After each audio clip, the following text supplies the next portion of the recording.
Mummy గారికి daddy గారికి హృదయపూర్వక వందనాలు. నేను చెప్పబోతున్న సాక్ష్యం ఏంటంటే, దేవుని యొక్క మహాకృపను బట్టి చిన్న మందిరం మాకుంది. మందిరం విషయంలో ప్రహరీ గోడ కట్టాలి అని మేము ఆలోచిస్తున్నాము.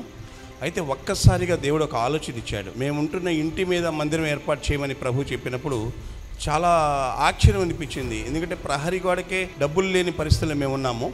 అయితే ప్రభు ఒక మాట అన్నాడు, నేను నీకు తోడై ఉన్నాను, ఇది నా సమయము, నువ్వు నిలబడు అన్నప్పుడు అద్భుతంగా సిమెంటు, ఇసుక అన్ని కంకరు అన్నీ కూడా కావాల్సినవన్నీ దేవుడు అద్భుతంగా ఇచ్చాడు. పోయిన నెల మమ్మీ దగ్గర వచ్చి నేను మమ్మీ దగ్గర కన్నీటితో నా సాక్ష్యం చెప్పుకున్నాను.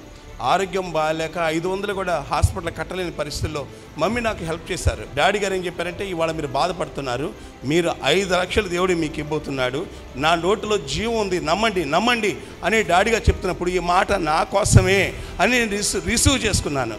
500 నుండి 5 లక్షలు దర్శనంలో దేవుడు నన్ను నడిపిస్తున్నాడు. అయితే ఉండి అయితే కాదు, నా తండ్రి ఇస్తాడు, మందిరం ఖచ్చితంగా మందిరం దేవుడు నిర్మిస్తాడు అనే విశ్వాసం కలిగి ఉన్నాను.